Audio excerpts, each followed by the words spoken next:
Do we need to persevere until the end to be saved?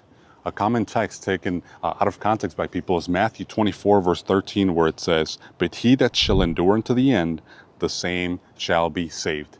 And people say that we need to make sure we persevere as a Christian in your Christian life, going to church. If you stray away, you'll lose your salvation.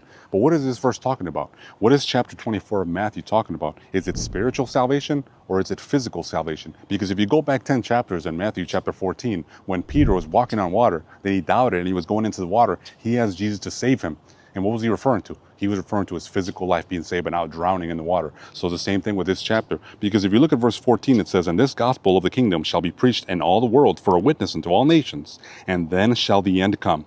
When ye therefore shall see the abomination of desolation, spoken of by Daniel the prophet, stand in the holy place. Whoso readeth, let him understand." And then verse number 21 reads, "For then shall be great tribulation, such as was not since the beginning of the world to this time, no, nor ever shall be." Believers, the elect, being persecuted during the time of great tribulation. And now, when does the rapture happen? Because this is talking about our physical life being saved. Because look at verse 29. Here it describes when does the rapture happen. It says, "Immediately after the tribulation of those days shall the sun be darkened, and the moon shall not give her light, and the stars shall fall from heaven, and the powers of the heavens shall be shaken.